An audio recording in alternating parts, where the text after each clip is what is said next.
അങ്ങനെ ഇതേ ഞങ്ങൾ ഗിഫ്റ്റ് മേടിക്കാൻ വേണ്ടിയിട്ട് വീട്ടിൽ നിന്ന് ഇറങ്ങി കേട്ടോ. അപ്പോൾ ഗിഫ്റ്റ് എന്താണെന്ന് വീണ്ടും വീണ്ടും ഞാൻ ആവർത്തിക്കുകയാണ്. ഇപ്പം കാണിച്ചു തരൂല, ഗുരുവായൂരിന്ന് കാണിച്ചു തരുള്ളൂ.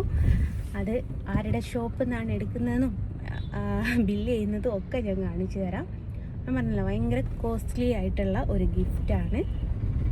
എൻ്റെ ലൈഫിൽ ഫസ്റ്റ് ടൈമാണ് എനിക്ക് ഗിഫ്റ്റ് ഇത്ര കോസ്റ്റ്ലി കിട്ടുന്നത്. കിട്ടിയിട്ടില്ല എന്ന് പറയാൻ പറ്റുമല്ലോ കേട്ടോ. എനിക്കൊരു സുജി ചേച്ചി ഉണ്ട്, സുജി ചേച്ചി കൊടുത്തയച്ചിട്ടുണ്ടായിരുന്നു. ഇതേപോലെ ഇതേ വാല്യൂ ആയിട്ടുള്ള, ഇതേപോലെ അന്ന് ഇത്ര അതിന് വാല്യൂ ഇല്ല എന്ന് പറയാം. ഹോൾസെയിൽ വാല്യൂ എന്നല്ല, എന്താ പറയുക. എന്തായാലും എൻ്റെ പൊന്നെ എന്ത് കാണും മോളെ. അങ്ങനെ അതാണ്. അപ്പം പിന്നീട് എനിക്ക് സാരി, ചുരിദാർ, പെർഫ്യൂം, ബാഗ് അങ്ങനെ പിടിച്ചിട്ടുള്ള ഒരുപാട് ഗിഫ്റ്റുകൾ കിട്ടിയിട്ടുണ്ട്. പക്ഷേ ഇത് ഞാൻ ആഗ്രഹിച്ചൊരു ഗിഫ്റ്റാണ്.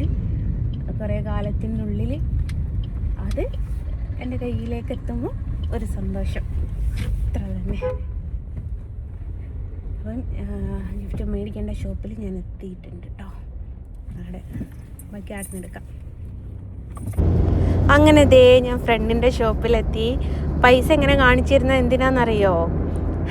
പൈസ കൊടുത്തിട്ടാണ് മേടിക്കുന്നതെന്ന് കാണിച്ചു തരാനാ. അല്ലാന്ന് വാദിക്കാൻ കുറേ ആൾക്കാരുണ്ടേ. ഹരേ കൃഷ്ണ, സർവം കൃഷ്ണാർപ്പണമസ്തു. സാധനം കയ്യിൽ കിട്ടി. അതെ, ഞാൻ ഓൺ വോയിസ് കൊടുക്കുന്നത് എന്തുകൊണ്ടാണെന്നറിയോ? അവിടെ ബാക്ക്ഗ്രൗണ്ടിൽ പാട്ട് വെച്ചിട്ടുണ്ടായിരുന്നു, അതെനിക്ക് കോപ്പി റൈറ്റ് കിട്ടി, അതുകൊണ്ടാണ്. അപ്പോൾ സാധനം എൻ്റെ കയ്യിൽ കിട്ടിയിട്ടുണ്ട്. ഇനി നേരെ ഗുരുവായൂരേക്ക് ഞാൻ പറയുകയാണ്, എനിക്ക് കോപ്പി റൈറ്റ് കിട്ടുമെന്ന് പറഞ്ഞിട്ടുണ്ടായിരുന്നു. ഹരേ കൃഷ്ണ, സർവം കൃഷ്ണാർപ്പണമസ്തു. സാധനം ഞങ്ങളുടെ കയ്യിൽ കിട്ടി. ഗുരുവായൂരേക്ക് പോവുകയാണ്. എന്താ സാധനം, എങ്ങനെയാ സാധനം എന്നുള്ളതൊക്കെ ഞാൻ അവിടെ എത്തിയിട്ട് കാണിച്ചു തരാം. ഭയങ്കര സന്തോഷം, ഒരു നെഞ്ചിടിപ്പ്. ആദ്യമായിട്ടാണ് ഇത്രയും കോസ്റ്റ്ലി ഗിഫ്റ്റ് എനിക്ക് കിട്ടുന്നത്. അപ്പം അത് ഗുരുവായൂരപ്പൻ കണ്ടതിന് ശേഷം മാത്രമേ നിങ്ങൾ കാണാവുള്ളൂ എന്നെനിക്ക് നിർബന്ധമുണ്ട്. അതിൽ ഗുരുവായൂരപ്പനും പ്രിയപ്പെട്ട ഒന്നല്ല 2 സാധനങ്ങളുണ്ടല്ലേ.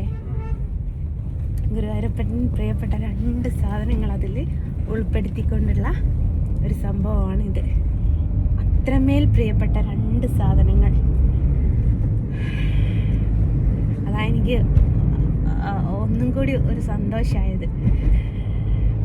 പിന്നെ ഞാൻ പറഞ്ഞില്ലേ, ഈ ഗിഫ്റ്റ് ചെയ്ത ആള് ഗുരുവായൂരപ്പൻ്റെ വേറൊരു അവതാരത്തിൻ്റെ പേരുള്ളൊരു വ്യക്തിയും കൂടിയാണ്.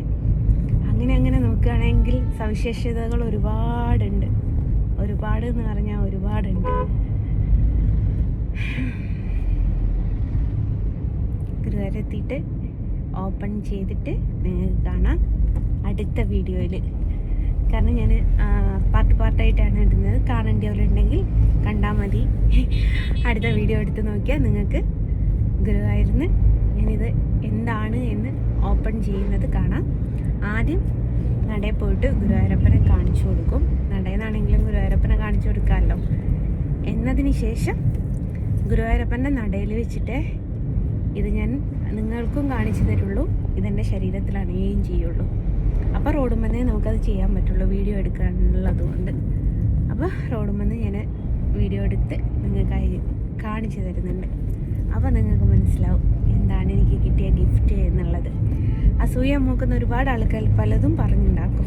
അതിലൊന്നും എനിക്കൊരു വിരോധമില്ല. ഹരേ കൃഷ്ണ, സർവം കൃഷ്ണ.